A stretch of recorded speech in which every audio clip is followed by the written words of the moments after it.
Will, a lot of people, well, not a lot of people, there was a small percentage of people who thought, look, it's happening. Evan Ferguson is going to, he's injured suddenly. He's not going to play for Ireland. He's going to switch to England. Yeah.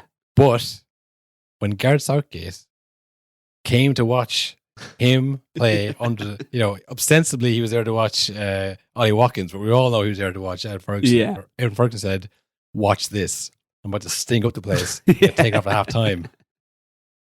And my team to lose 6-1. Yeah. He's one of us. Ollie Watkins scored a hat-trick and got 2 assists, and Gareth Southgate looked the most disappointed man in the whole stadium. Yeah, 100%. He knew what he'd really lost that day. He came to see Evan Ferguson and was like, just complete his points. Like, this is all hype. This guy's nothing. Evan Ferguson there smugly sitting on the bench. No, honestly, that is nonsense. Nonsense. All nonsense. They say many garbage things. You don't know what you're going to get. Melodrama upon melodrama! This is a utter, shameful, disgraceful piece of nonsense. See what balls off it yesterday. You'll learn a lot more if you listen rather than talk all the time. No problem. Hello, everybody, and welcome to a No Nonsense podcast with Cathal and Will. Is it time, Will, to just give up on it? Give up on the whole thing? It does feel like this was the straw that broke the camel's back, and the camel had been struggling for a long time. Yeah, I mean, it's the writing's on the wall. It's really. I mean, there's talk maybe see it out the end of the season and just kind of review then, but I mean, really, it's pointless to continue. I mean, no listen to the show anymore. I know. Why yeah, still doing we've it? got to wrap this up. Imagine that was literally the end of the podcast right there. A 4-minute episode to end it. That. Yeah, it's you watch football for a long time and you kind of think, yeah, it's always been this way, and things don't really change, and there's always drama, and it's always kind of, advertised, and this is the biggest, most important thing. And like every week there has to be some kind of absolute. That's a little how the absolute bit started, because it was like always like, I remember like seeing Fernandinho was the most influential midfielder in the world after like a Liverpool game or whatever, because he had a great game or whatever, and it was like, everything has to be absolute, Yeah. So it's like the boy cried wolf. Like, well, it's not, it's not that important. And then when a weekend like this happens, and again, it's all like statements and apologies and people coming out and like, yeah, but like whatever, you just get desensitized to it. Yeah. But I think this genuinely might be a massive turning point. Yeah, this feels like a watershed moment. Yeah, because I mean, it's a direct kind of commentary on the quality of the referees. Yeah. And like, the game doesn't happen without the referee. Yeah. And the refs love that, by the way. They love being the side of the show. That's the real revelation about this. They want to be front and center, and they really have inserted themselves into the middle of this game. Funnily enough, there's a new wrinkle to the referee layer at the moment now. Did you see the 2 referees directly involved that were in the VAR room? The VAR official and the assistant VAR official were refereeing in the United Arab Emirates the night before. Yes, I saw this came up before as I think, who was it? Michael Oliver. He was doing games in Saudi Arabia. Do you know how much he got paid for the Saudi Arabia game? I would say a lot. €3,000. Oh, not that much. Yeah, surprisingly little. So this is that came up a few weeks ago because he was being thought. This is when I think the Steven Gerrard thing. I was like, oh well, he's given up his career. He could have managed Liverpool for Christ's sake, and now look at him. And then there was this kind of thing of even the refs are money grabbing. He's getting 6 figures, or no, 5 figures to ref these games. And everyone's like, well, that's not very much. So I knew that they were going out there, but this is the kind of arguments. Like, again, you look at someone like a player going out there for, essentially $700,000 because of the free tax, and you think, well, maybe I go out there too. But when you're doing this for not that much money, so it's like, okay, well, if you're not raking in the money, then you are just like putting yourself under more pressure, and because obviously they do, you'll often see like a Premier League referee managing the Champions League or the Europa League, but that's kind of like it's if you're a good ref, you get those games. It's not just any old ref. I mean, if you have a good record and people kind of rate you, same with the teams, I guess. If you qualify for it in an exact sense, but if you're rated highly, you get those games. So it's not the same thing as going over there for an extra bit of money. Do you know what I mean? But look, should we top up the refs straight away, or should we get into some of the crazy results that also happened this week? Yeah, we'll circle back to, because I think also people probably like a few minutes break from the referee talk for a bit. Yeah, I mean, they probably get that from the title that they know what they're getting. Maybe they want it. I don't know, but it honestly, there was a call in almost every single game, and this is there was so many other people talking about the VAR before the Liverpool Tottenham game, in their post-match press conferences. But it's just become so regular. I mean, there's been, I think, 14 or 15 apologies from the VAR, from the PGMOL since. There shouldn't be one.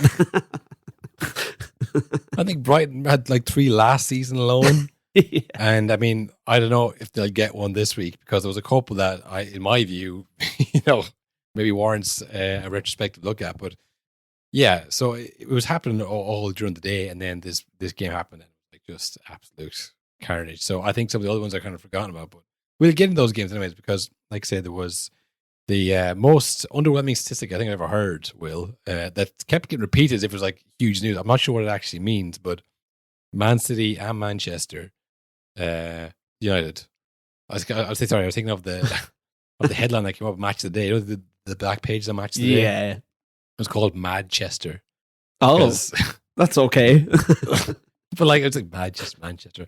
Because the first time in 10 years that Man United and Man City had 3 p.m. games and they both lost them. Insane stat.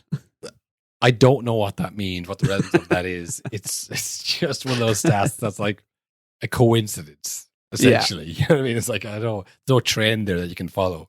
But yeah, I mean, it's probably good for Ten Hag, I would say, that they lost. Oh, and then something even bigger happened because they lost again, Yeah, the circus would have been in full flow otherwise. If every other team won, you would not hear about anything else for the next week. Yeah, they lost to Crystal Palace. There was a VAR call in there, kind of a handball that another week it might have been given. Yeah. This week it was not. And it was just one of these, when a centre back scores a goal, it's one of two things: a header or an absolute screamer. Yeah. This was not a header. This was the best goal that Anderson has ever scored. I saw him interviewed after the game, and he was like, "Yeah, I was just doing any good striker would do. I was just, waiting at the back of the post." He used the opportunity to have a go at lazy strikers. It was very funny, but he was just that incredulous. He was like, "Well, I'll never score a goal of that ever again. I may as well just make a joke about this." I don't believe it. I really don't believe it. And then City lost to Wolves and Wheels Neto. Yeah. And that guy's rapid. I mean, he's been threatening this for a while to have a good run of form, because he's just extremely fast and very good in the ball. I think I may be wrong, but he did a serious injury last season or a couple seasons ago. Either the knee or the Achilles, one of the two. So it's good to see him back and scoring against City. Or, well, it was an own goal, but, he kind of ran the pitch and scored it, Hit it off someone. I think Ruben Diaz was doing the right thing, trying to defend, and he just, but it was one of those ones where you run the pitch, and 9 times out of 10, it's well, that's a low percentage thing, because what you're going to have to do here now is run the entire length of the pitch up along the sideline, around the end line, and just put into a dangerous position and hope something happens. And that's exactly what did happen. The type of thing that Pep stamps out at Man City. Because it just doesn't work usually. You know what I mean? It's this is how you beat Man City, real, lucky kind of stuff like that. Match did a whole package on Balin Dawson. Stop. Apparently, Mika Richard informed the world that was his nickname. I'm assuming ironic. When they played for Team GB in 2012, the 2012 Olympics. Wow. Featuring players such as Balin Dawson, Craig Dawson, and Scott Sinclair. And Mika Richards, of course. And Mika Richards. I think Daniel Sturridge, not really sure of that, but... he would fit in. That would work. That was that great Brazilian team as well. I think with Neymar, Coutinho, Leandro Damião, a few others like these are the guys. This is the team. We care about the Olympics. Lucas Moura as well. All these guys are going to be superstars. Wait, you see. They're going to last forever. Anyhow, I digress. He put the clamps on Haaland, and only for a wonder goal by Alvarez. See his goal? Yes. Oh, sick! Like Ridiculous. he's the backup. He's Kevin De Bruyne's backup. We say it every week, but it is actually outrageous how talented he is. And he's like, no matter what he does, it's not even a case of like he should be starting every week. It is always like, yeah, but still. He was nominated for the best player in the world right now last week, Will. Yeah, it's true, yeah. Which, speaking of, we've got some more nominations in. Oh no, it's too soon. It's too soon. The new cycle isn't for at least 3 weeks. At least. Yeah, we'll actually circle back in a few weeks and see how outrageous some of them are. Yeah, we'll revisit the ones from a week ago, from the last nominations. Although last week's were pretty solid. I mean, Rodri, Ronaldo, and Mbappe, I think will probably still be thereabouts. But we'll see about that. Maybe Sané might drop off. That's probably my tip for him to drop off. But anyways, they equalised, to be fair to City, and usually that's like, and then they come back and they win 3-1. But to be fair to Wolves and Gary O'Neill, they defended well. That's literally what Pep said when he was interviewed about how he thought the game went. Yeah, of course he did. Congratulations, Wolves. They defend really well. Yeah, that's for sure. That's one thing they did very well. But speaking of false praise, did you see him talking about who's your man they signed from Wolves? Matthias Nunes, yeah. When you played against him for Sporting Lisbon, he said he was one of the best players in the world afterwards. Maybe over exaggerate a little bit. He's not. He's a really good player, but sometimes maybe I said this comment after 1-5, or I don't know how one. It was over what? It was 5. Yeah, 5, no? It was a little bit that, but he's an exceptional player. Exceptional player. And that just like, it just confirms, like, Pep is full of shit and fake praise. Yeah. They hammered them 5-1 in the Champions League. It's like, he's the best player in the world. He's the best player in the world. It's like, they're so good, so talented. Like when I remember Harry Archer, I think Harry Archer's daughter died after like a long sickness or something like that. And then Pep came over to him and was like, "You're a fantastic player. And then Harry's like, "Well, then sign me." I went, "Haha." And just like walked away. I was like, "Well, I'm just lying to you, actually, Harry." But that's sweet. So yeah, he just confirmed that. Yeah, he pulled a Mike Dean and confirmed that, like, yeah, we are corrupt. But yeah, they lost, and Pep was in great form afterwards. After being knocked out of the Carabao Cup as well, and being, saying, "What, think we're going to win the quadruple? Think that was our goal?" No. He did say something mad that we didn't really pick up on there when he was saying, like, "Oh, we're never going to win the quadruple. It's the treble is the aim." It's like, the treble is the aim. The treble's mental. Don't say that. He never used to say that. This thing now, once they get knocked out of the trebles, like, what? Back-to-back trebles. Name me one team that's done that ever. Of course not going for the treble. We're concentrating on the league, Like last year said, we can't win the league and we don't care about it. Like, he just says these things. You can't, But it's it's well, the thing is, right, like, obviously, yeah, he is right. Like, they had most possession and most of the shots on target. And Wolves did defend very well, and that's part of the reason they won. But, like, be gracious. You are Man City with infinite money. I mean, this is the Wolves. Like, what do you want them to do? Go toe-to-toe to you for the beautiful game? Like it's such bullshit. Because, like, if you really believe in that, you believe in the spirit of competition in that, then you wouldn't. You say, no, I don't want to spend the money. I want to spend as much as the lowest team and win that way. I mean, you can't have both ways. Be like, oh, you should just fight you man to man. It's like, you're much bigger than I am. Why don't I fight you man to man? You'd kill me. Like, do you want Wolves to, like, get out of the competition then? Unless you can fight man to man, I don't want to see you. Unless you have as much money as I am, then forget about it. But speaking of, actually, some news broke during the week that I don't think we talked about at all since it first came out, where Barca are now officially going on trial for all of the referee corruption. Remember, they were paying all those refs in La Liga? Yeah. During, obviously, Pep's stint as their best manager, winning everything. So, an interesting few months ahead for Pep's career between the City charges and also the Barca charges. Yeah, I mean, that's the refs that we know that Barcelona are paying off. I mean, maybe they were paying off the Champions League ref in 2006, Will. Exactly, yeah. Maybe Arsenal are going to get the Champions League and the league in retrospect. Yeah, Man United are going to get 2 Champions Leagues, back-to-back Champions Leagues. Imagine the parades all over the country, all over Europe, just like teams Barca parades. are gone. Just multiple Champions League parades and league parades, over Spain and the greater European continent. Traffic Amazing. jams all over England. I mean, you're talking what, 2009, 2010, 2015? When else did Barcelona win the Champions League? And then all the leagues they won instead of Real Madrid and Atletico Madrid. Yeah. I mean, crazy. And then Man City as well. The last 5 leagues, Liverpool, United, Arsenal, all winning leagues. Hilarious. That's the thing as well, is that like if it does come out where all this is like, yep, it's what happened, then it's like, oh, for fuck's sake, what was the last 15 years for? I've lost so much. Well, this is I know we were joking last week about their hard line on raising your hands and nothing else. Yeah. You know what I mean? The whole thing is just like this massive, corrupt, money-making mess.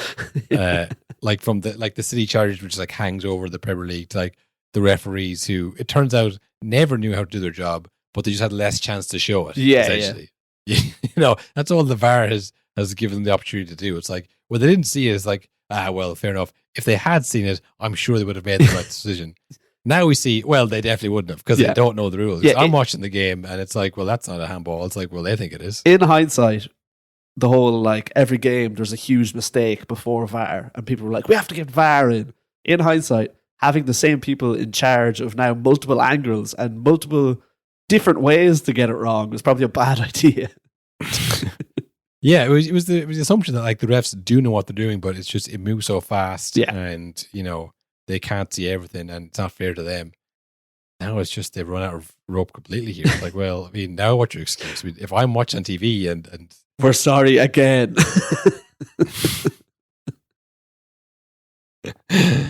Yeah, 15th apology coming up. Like, it's just it's insane. But look, we try to avoid the VAR, which gets sucked back into the VAR. Just can't help it. But that's also one of the big issues of VAR. Is it used to be like there'd be big errors in games and like, oh, that should have been offside and this and that. But it was still mostly around like the game. Now it's nonstop VAR always. That's all that happens. All that ever is talked about. If even that game there was a last minute fucking winner. No one cares. Yeah. No, because it's all like how we got here. Exactly. Why was there a last minute? And to be fair, I mean, it is pretty like if any other circumstance you concede a 96-minute winner, and it's an own goal, which is unfortunate. The rest of it, but like 9 men, and they have 9 men. But like Liverpool were like pushing for that winner. They thought they had Spurs on the rope, because the old adage of like it's sometimes hard to play against 10 men. Yeah, how hard do you think it is to play against 9 men? Doubly as hard. They're really up against it. and Spurs literally were like, okay, we can't lose from here. Like, we should really, if we lose with 9 men, that'd be very Spursy, very embarrassing. Like against Arsenal, it's like, well, let's just keep playing with how we play. Against Liverpool's 9 men, they went, no, this is actually, even for us, even for the new Ainge ball era, this is too big a thing to lose. Can you imagine the memes? Can you picture the memes? And like, we saw with Richarlison, whenever they pushed him towards the crowd, because that was obviously a very public kind of like, he's our this boy. guy's shit, so let's really help him here, but you saw the Arsenal highlights? The Havertz show. Again, give him the pity penalty, then push him towards the crowd, like, look, everybody cheer him. It's like the social media thing around it of being like, Arsenal do back their boy. It's like, I fucking hope they do. But like, they all obviously know that Havertz is, coming under this pressure. He sees every single player is aware of it. There's no one anymore who goes, I don't really see it. You know what I mean? Like, yeah, impossible. So, I'm joking, obviously, a little bit about the Spurs being afraid of the headlines, but there probably is an element of that. Like, if we lose this, with 2 men up, I'll never hear the end of it. We'll never hear the end of it. Yeah. We'll have to go on social media and do our sponsored posts and like literally never hear the end of it. Like years down the line, people will still be replying to you on Twitter with like a screenshot of the score. Yeah, and especially with the whole kind of, they've turned around the Ainge ball, people are just waiting for something like this for like a Spurs, 2-1 up and a goal up and you blew it, you lost. I'm sure you've seen this new trend on football Twitter of people who get like close lookalikes to people, but who obviously don't look exactly like them. And they say, I'm just waiting for blank to drop a stinker. So they can obviously post that. Now they have things in the chamber ready to go. Yeah. Well, it's because the engagement from it. Yeah. You know, I literally saw today, TNT Sports, they had a picture of Ronaldo doing the armed out celebration. And it was like an obvious troll post for engagement. Oh, the Bellingham. Ronaldo does the Bellingham celebration in 2016. Yeah. And like usually when like a big page or that, they do like a kind of a over the top kind of winky tonguey out face emoji to show, hey, we're joking about not anymore. Don't kill us, please. You know, because that would, in their eyes, that was just like, that's bad publicity. Whereas now it's like, well, that's good. Yeah. Where you get paid directly for the amount of angry replies you get. And people were coming on going, this is pathetic. We know what you're doing. It's like, well, you're doing it right now. You're responding what they want. Exactly. But like, not even like, it was just the camera flash. You know what I mean? It was like, they're just trying to put stuff up. So if TNT are doing that, you know, who are rich and make money from TV and advertisers, they're going, there's enough money to be made here on Twitter for a while. Then you can guarantee like the football advertiser guys are doing that as well. You know what I mean? So yeah. And it is funny to think of like the people who are replying like, oh, engagement baiting, like we all know what's going on. That is literally like saying it to them while also taking money out of your pocket and handing it to them. Literally, yeah. I know what you're up to. Spreading the word of engagement baiting in case people don't know, you know. It's worth it for more people to be aware of this. But yeah, I think maybe Liverpool were guilty of that too, because I thought Spurs are going to bottle this year. Let's push on. Let's kind of get through it. You've got 9 men, you know. You got to draw this game and be happy about it, you know. Like that's all you can hope for. But they let a last winner on the counter attack in the 96th minute. Oh, so but no one's talking about that. No one's talking about that because it's this. And like I don't think we've actually mentioned it directly. It was a horrendous decision. It was literally the explanation behind it as well is the most insane one yet. I don't know. Have you read Richard Key's blog? I did not read Richard Key's blog. I'm not an avid subscriber. Explosive. And it's full of like really, I don't know, he might take it down. So I'd say get it quick because there's some allegations there that like really have no basis. But yeah, he talked about the same thing. Sorry, I interrupted you there. Give the people the explanation in case I haven't heard it yet. Yeah, so essentially what happened was there was a goal that was ruled out for offside. And so obviously then this went to the referee, you know, the screaming began in his ears from all the panicked officials. Hopefully they release the audio for this one. Oh, they will never release the audio. No, because this one is so damning. Even they're from their explanation, you're like, that is insane. Either it's a lie or it's so bad and it'll be so like absolute pandemonium they'll all be stood down forever. You can't referee a game again. If what you said happened, you can never referee a game ever again. This is what Howard Rebs is saying to them right now. He's like, if this is true, I will listen to tips now. If this is true, you're fucked. And if it's not true, you're really fucked because you've lied to me. Yeah. So what's happened was they did the offside check and they saw it. They saw, no, he's onside. It's not offside. The goal stands. But what they said was, check complete. The ref heard that and he went, all right. So the check completed. So that must mean it's offside. All right, free kick out. And then apparently the referees in the VAR room were just in stunned silence watching on as the referee did the opposite of what they told him because they never said. And they just let it go on. They didn't go, no, check complete for the offside. Not the goal. Too embarrassed to stop. They were too embarrassed. They went, oh, we can't call it back now. As Mike Dean said.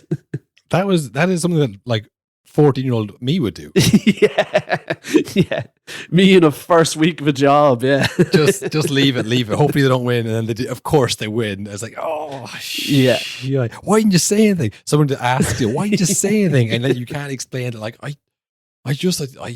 couldn't. It's like, what do you mean you couldn't? Why didn't you say anything? The reason is I was too embarrassed, but you can't even say that. So you make up a lie to cover your tracks. Like, no, I thought you said, you said it wasn't a goal. Like, but why didn't they light the flag up? Because it was a goal. How about you say, check complete? It's a goal. Yeah, like it's Check complete, you figure it out. The whole thing, like from the start to finish, the process, even the language that they have in place doesn't work. No one knows what they're talking about. Check complete, like shouldn't that again, like we've just seen, it could mean either thing. Check complete. What I'm assuming you're asking me. Yeah. Just like, and again, I hate bringing up the rugby thing because everyone hates rugby, and this is really bad for the because I can see the retention rate like plummeting as I say this. But like they say that in rugby all the time, and they go, "Yeah, no, I agree, no try, or award the try." Like again, now that's not something they made up. That's in their handbook. Award the try or no try. You have to have that process in place so that anybody can come into the VAR room, come into the bunker. They keep referring to like some kind of like World War II bunker. It's becoming a bunker because now they're all in hiding. Anybody can walk in that bunker and they know what to say when it is or isn't a goal. You know what I mean? Yeah. Now, again, and I will admit, rugby is much more set piece based. It's much more start stop. It's easier. The rules are a lot more black and white.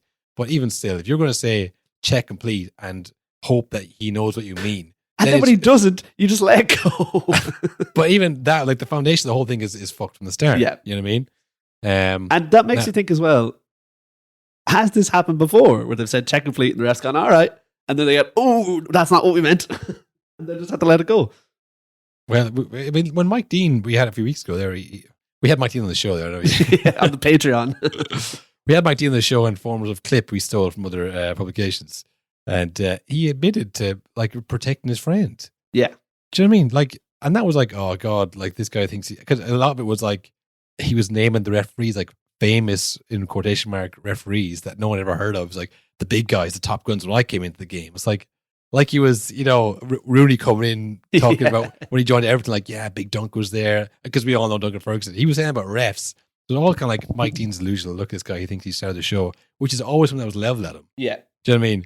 But like, it was kind of lost. Like he just admitted to like, corruption. When he said that, that's like, that is a watershed moment where it's like, all right, stand the whole thing down. Yeah, exactly. Like, there's people involved here who are corrupt and it hasn't been addressed. But it's like, well, we'll just continue on and hope this doesn't become an issue later on in the season. And like, it'll probably that was probably the last VAR error at the last game. It'll be smooth sailing now. And 4 weeks later, it's like, oh yeah, they are still messing up and they are still like too embarrassed and they are afraid and they are protecting each other. Like, it's just, it's crazy that it's gone on to this level. But it's now reached a level as well where Liverpool fans especially this is too much. There's something going on here. They must be corrupt. Not the years and years of evidence that we've seen of, no, they just are shite at it. Well, yeah, this is the funny thing as well. That it's because, like, when it happened first, everyone's like, oh, God, these bloody VAR refs, refs in general. Yeah. And then when Liverpool say, this is really bad, it's happening to us, everyone, give over. Yeah. What about that time? Oh, you think you're special. You think this is, it's all about Liverpool. Is it like when Liverpool fans are just saying, yeah, this is bad, it keeps happening to us, like, oh, no, it's not bad. It's not bad. Hey, it also happens to us every week. It's fine. It's not a conspiracy. Get over yourself. It's human error. Human error. Massive, huge, enormous human error. That's all. Get over it. Will we read out some of the many statements? We could, but first I want to go to Richard Key's blog. Oh, yes, and, please. Take an expert from this. This is one of the allegations. I'm surprised it's still up, but it is. He was talking about the refs going to the UAE, in midweek. Of course, he's working with BN Sports now, as we all know.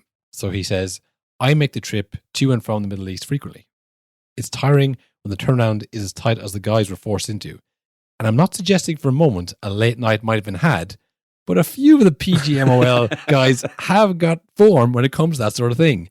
Anyone else remember? Whoa. Anyone else remember Indonesia Gate? The boozy charity trip to Indonesia, as the Sun described it? I'm sure Martin Atkinson does. He's one of Oliver's bosses now. That is insane. I'm not saying it, but I'm certainly bringing up another occasion and implying it heavily. That is a mad thing to be saying. They were bad at it because they're mildly drunk still. They're hungover from the night before, Will. They went out to the famously dry UAE and got shit-faced. They were drinking the plane home, probably. And this is the thing as well that people are also starting to mention now is like, Well, you can't really have lads getting paid to referee for like a country that owns Man City one day, and then they're managing or they're refereeing Man City's direct title rivals a few days later. Like, that's insane. This is what I mean about the whole thing. Feels like, there's always a scandal, there's always something terrible, the game's always in dispute, but this does kind of feel like it's imploding a little You bit. need to rip it up and start again. The whole system is starting to just like cannibalize itself, and it's all driven by money. Do you know what I mean? Yeah. Because even this like outrage, a lot of it is about like, Champions League spots that we're not going to get now, which then has a knock-on effect with, players we can buy, which has a knock-on effect of endorsements that we can get. It's all driven by money. It's all this like carnivorous capitalist system that is like tearing it apart. John Henry doesn't give a fuck about losing to Tottenham, but he does give a fuck about losing money 100%. Yeah, I mean, all those clubs like, Tottenham to Man City were like ready to join the Super League. Yeah. Yeah, they were doing it. Because I thought there's a lot of money in that. Yeah. And in fact, they probably thought this is the best way to secure the money in the future. Exactly. No relegation allowed. Yeah. So, I mean, like, this is, I think, the root of it. But, I mean, maybe you should read the statement from Liverpool, because it's not quite as explosive as Richard Keys, but it is pretty explosive, though, for a club to say. Yes. It's as officially as explosive as you're going to get. Yeah, legally it's explosive. This isn't some psycho's blog we're reading out here. This is an official statement from Liverpool Football Club, after all. Well, we'll start with the PGMOL statement. Well, which one was first? A PGMOL statement was first, and Liverpool was immediately after. They went, no. So, PGMOL acknowledges a significant human error occurred during the first half of Tottenham Hotspur versus Liverpool. The goal by Luis Diaz was disallowed for offside by the on-field team of match officials. This was a clear and obvious factual error. They said the thing. Clear and obvious factual error, just in case it's like, no debate here. We this put is our also hands all the way up. This was also written in bold, and the rest of it was not. This was a clear and obvious factual error and should have resulted in the goal being awarded through VAR intervention. However, the VAR failed to intervene. PGMOL will conduct a full review into the circumstances which led to the error. PGMOL will immediately be contacting Liverpool at the conclusion of the fixture to acknowledge the error. So this is while the game's going on. They went, get the statement out quick. Don't worry, your apology is in the post. That should make everything right again. So immediately following that being released, I'm sure they already had it drafted from like weeks ago, like, oh, we'll need this. They just took out the names of the team. Yeah. The massive human error against blank was unacceptable. Liverpool Football Club acknowledges PGMOL's admission of their failures last night. It is clear that the correct application of the laws of the game did not occur, resulting in sporting integrity being undermined. We fully accept the pressures that match officials work under, but these pressures are supposed to be alleviated, not exacerbated, by the existence of VAR. Can't disagree with that. It is therefore unsatisfactory that sufficient time was not afforded to allow the correct decision to be made, and that there was then no subsequent intervention. Such failings have already been categorized as, in quotes, significant human error. This is also unacceptable. Any and all outcomes should be established only by the review and with full transparency. So they're saying, don't just say it's significant error. Do a review already. Like, do that first. Yeah. I mean, just go, like, this is number 15 or 16, I'm not sure. So it's like, well, what's the point? Just keep apologizing. Like, if this isn't going to change, then we're just going to continue getting fucked here. So they finish it up then with, this is vital for the reliability of future decision making as applies to all clubs, with learnings being used to make improvements to the process in order to ensure this doesn't happen again. In the meantime, we will explore the range of options available, given the clear need for escalation and resolution. That is the scariest sentence I've ever heard in my life. It sounds like something Tony Soprano would say. Yeah, there is a clear need for escalation and then following that, resolution. Because I don't know if you saw Klopp's exasperated statement after the game. Yeah. Because there's a lot of this as well, like, where there is intimidation, and has been for years from like different managers, like, I'm going to intimidate this referee. I'm going to keep mentioning him after the game, so that, hopefully he'll be afraid to give me this won't happen again. Yeah, like that one. That was this season when he said, "You won't believe what the ref said to me," and then they when he lied. The audio just, there was nothing. Do you know what I mean? Yeah. Did they release that audio? I don't think they did. They did, yeah. And it turned out that it was literally nothing. Oh, yeah. Well, so that's the thing. So it's like he came out and he was saying pictures, easy to see, no of that. But I'm pretty sure that whoever did that, made that decision, didn't do it on purpose. It didn't take extremely long to come to the conclusion. That's a bit strange, but that somebody else has to clarify that. I have nothing else to say about it. How can the ref explain the situation here? So the linesman thought obviously it's worth watching, looking again, and that's why he raised the flag. In the good old times, a linesman should have seen that as well, that this is no offside, because you had these situations quite frequently, and when you see it back, it's pretty clear. But again, nobody did it on purpose, so I cannot, again, whatever I say here, it's just creates headlines, but doesn't help the situation at all. So I'm not in that mood. So yeah, I mean, he's kind of using it as in like, look, I've always been right. That's clear now. Yeah, now everyone sees what I also see. Class. Like, you were caught lying, first of all. Also, this was the other thing as well, because like we were saying, like people are kind of like, oh, now Liverpool, now that it's you, it's a big problem. Yeah. But I remember we talked about when Tottenham last season, where Jota kicked someone in the head, like really hard. Yes, that happened. Yeah, and VAR never checked it, and it wasn't a red card. And Ryan Mason was fuming about it because they lost the game, but also he had a head injury. And Jota went on to score a last-minute winner in that game. Yes. Do you remember what Klopp's response to that was? I don't know why I bring this up, Will. This is old stuff. I mean, this is under the VAR. But this is the thing. It was because that was from Ryan Mason was like, VAR has to do better there. Like, you have to call that back. And then Klopp said, I think Ryan Mason should worry about other things. Yeah. Well, so this like, is the thing is, the tribalism between teams, like, even this, where like we feel like it's a huge moment. People are like, oh, bore off. My team's winning. Who cares? It's very short-term thinking, It has brought something up as well, which we mentioned. We were so right on something. We said last week, the day is going to come, Spurs are going to win one game too many, and people are going to be like, fuck them, fuck Ange. It's happened. People don't like them anymore. Is it? Oh, yeah, I've seen a lot of that, of them like, oh, this is a joke. Like, oh, like he robbed that game, and now you're like laughing about it. Yeah, well, the more teams you beat with bigger audiences, it's just going to happen. Mm-hmm. Yeah, I mean, the Spurs were good too. Yeah, I mean, I suppose we mentioned it too, the 9 men. What did you think of Jota's sending off? What do you think was first yellow?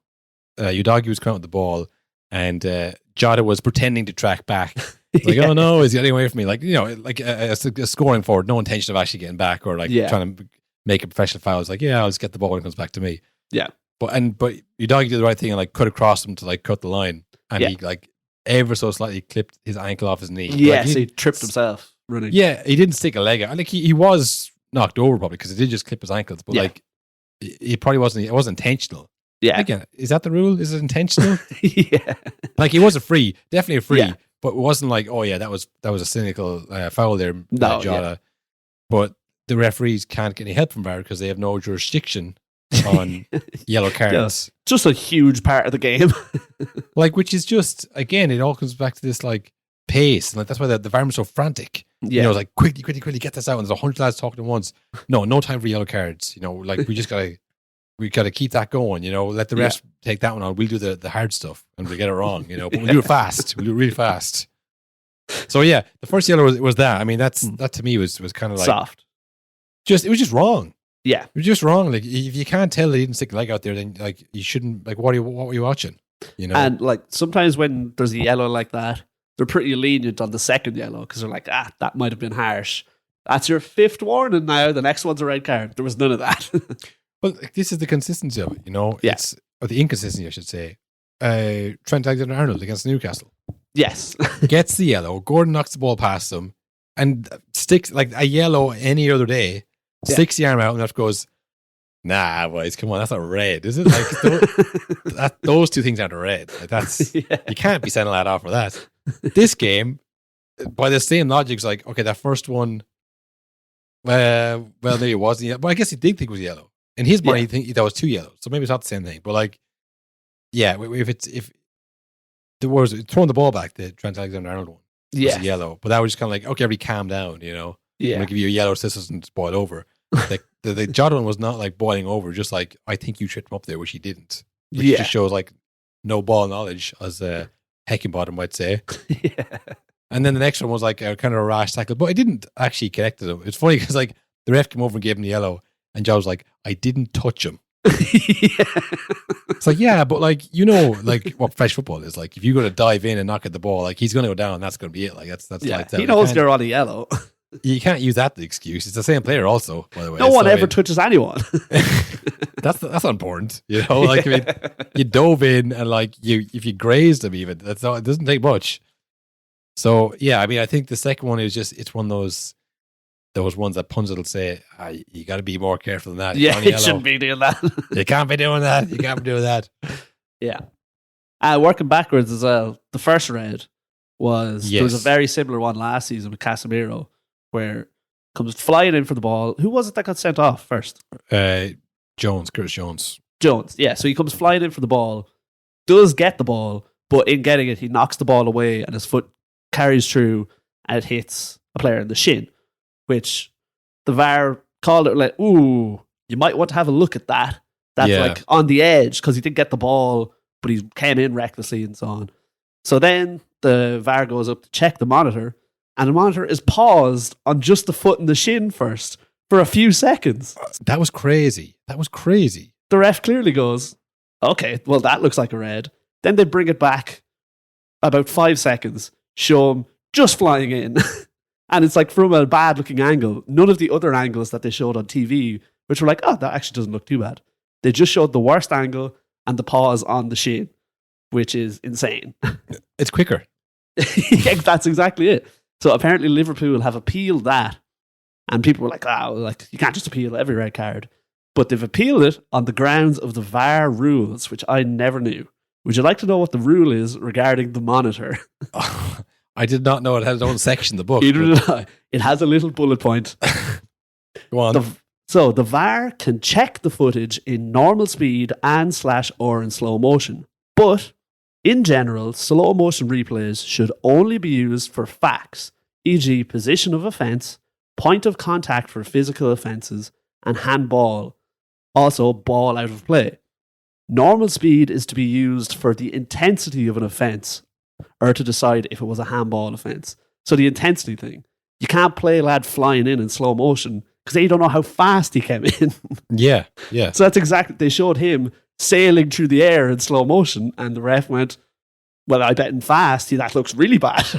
Yeah. It's something I always say when someone gets like a punch in boxing and they always go in slow motion, go, and that was slow motion. Imagine how fast, how slow it was in real life, you know? So, it always looks more slow motion, but like that's a rule. Apparently, for like actually tackling, you're not to show it in slow motion. But they've been doing that the whole time. That's again, there's obviously a bit of corruption, but it's the main thing is incompetence, like utter incompetence. Where like there's a rule here that you either aren't aware of or are ignoring. Well, it is like they've just got 20 referees and just throwing them into a new job with no idea how it works. But it's their whole job. It's referee with help from the views that we could see at home the entire time. Now, this is the thing, right?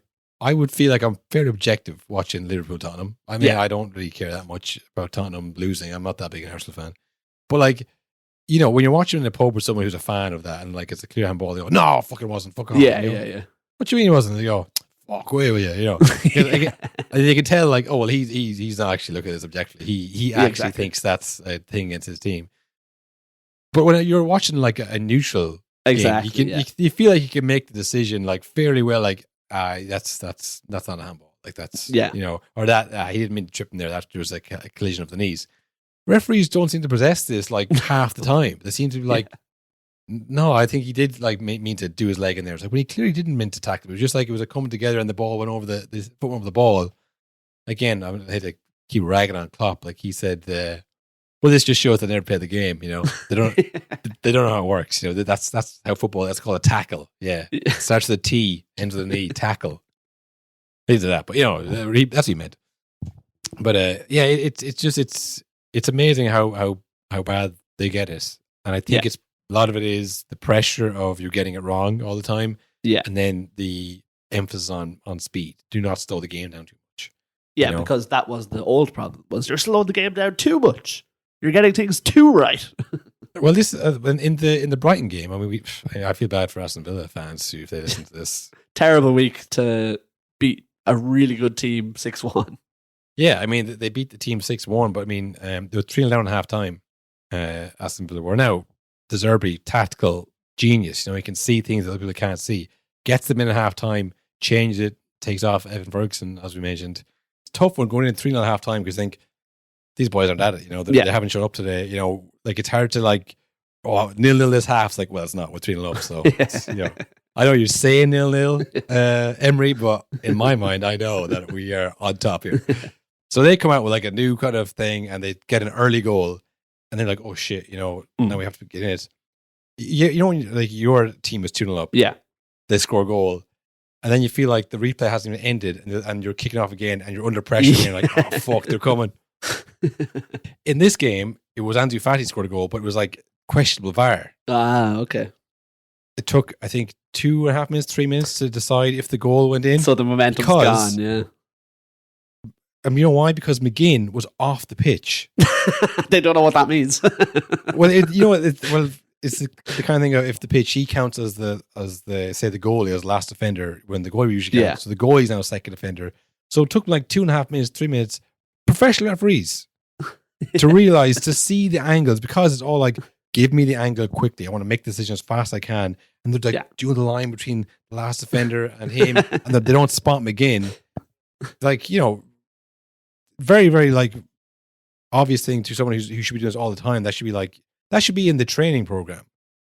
Sure, you're watching the game. You should go, oh, McGinn's gone off the pitch.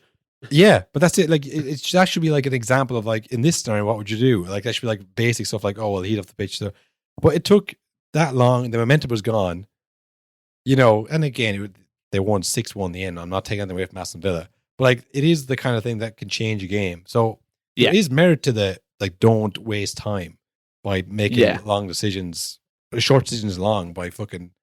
But it comes back to them just being bad at their jobs. Do you know what it's like? With that story especially, it's like in the VAR room that all of the screens are turned off until they have to make a decision, and then they all turn on. They're going, okay, who's playing? Where are we going?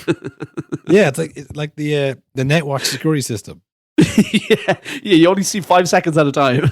Anyone's ever worked in NetWatch or heard anyone work in NetWatch, it's just so you work in a room and it's all screens from like around the country. And only when it's activated does the screen come on. And then you go, oh shit, what's going on here? And thankfully, there's not like, you know, millions of people watching you do your job. And there's not like an immediate kind of, it's like, yeah, well, he'll probably get away, but we'll catch him. We'll get his red. You know what I mean? It's like the worst system for something that's immediate. You know what I mean? Because it is like, it's like they're not watching the games up until it's time. And then that would make sense why they all are so frantic in the audio. Because this is the first they've seen of it. That would be an amazing revelation if they just like they can't work out the live thing. It's just a way or something they have to do. If they were asked like, so just talk us through like in like a, you know, in a hearing type scenario. I'm picturing here. They're like brought before the Outisde or whatever the Outisde is in the UK, maybe the House of Lords. I don't know. And like, so just talk us through the process of VAR. Okay, well, so I'm sat in the room and obviously you have the 10 blank screens. And then it's like, whoa. What was that first bit? Well, you know, you got the 10 blank screens which light up when something happens. And so the alarm goes off and the room turns red. What do you mean that happens? Like that would clean a lot of things up. But I mean, it does feel like that the way when you hear the audio and it's so frantic and it's so everyone on the same line. Why the lines been on the same line as the as the VAR guys? They should have their own separate channel, you know, but. Yeah, it's an absolute catastrophe for VAR. I mean, at this point, do they see it out for the rest of the season? I mean, I know it has implications of like, well, what about those games? How are they in the same competition if you don't have the same rules? But yeah, I think they're fucked in that. I'd say if that wasn't the case, if all of the clubs just agreed, yeah, let's do away with this VAR thing, I'm sure it'd be fine. But there's no way. Again, Spurs are going to be like, we love VAR. Yeah, I mean, Spurs benefited last year, I think it was, against Brighton as well. Well, they weren't playing Brighton this week, but I think last year they played Brighton. That's when Brighton got one of their 3 apologies last year. Yeah. And again, that's the thing as well, where people are like getting onto Liverpool being like, Oh, now you want to take action. Brighton were fine when it happened to them again and again and again. Yeah, they really weren't, but no one cared. Because No, of Brighton. exactly. I'm sure they had a statement on their website, but I didn't see it. Yeah, they had like a town crier walking through Brighton and Hove, and everyone's like, whatever, you're never getting top 4. Get over it. You're too small. I do feel kind of bad because, like, when your prediction comes through, like, yeah, Brighton will never get top 4, but not like this. I didn't want it to happen like this. Yeah. Also, my Man City prediction of like tough run, I didn't commit to it enough. I said, they'll probably beat Wolves. You know what I mean? But like, yeah, you're immediately wrong. I was right about the tough run coming, and then the one caveat I said, well, they'll beat Wolves obviously, but the rest of the teams they'll beat them. It'll probably be the opposite now. They'll lose to Wolves. Yeah, hammer Arsenal, like coast through the rest of this tough fixture. Yeah, and I'll be wrong totally. Kind of like you and Van Dijk. You should have committed to it more when I pushed back. Should have said, no, he's washed. Watch him against Ireland. Edith's going to do him in. But yeah, what can you do, Will? What can you do? Yeah, that's the story of our life. So yeah, I mean, final thoughts on this whole controversy with VAR. I mean, is this the end of VAR? I mean, will it last the season? Yeah, I'm sure. I think we're stuck with it, but I do think there'll be this is the one I'd say there will be an actual rethink of how it all works for next season. I'm sure they're going to bring in the automated offsides next season from the Champions League and stuff. Yeah. Which apparently, do you know why they're not in the Premier League this season? Too expensive. The clubs wouldn't agree on it. There were some clubs that were like, nope, don't want that. But sure, what if it says one of our goals is offside? So my information came from Richard Keith's blog. That's what he said. He said it was too expensive. Bollocks, that never happened. It's too expensive for the Premier League.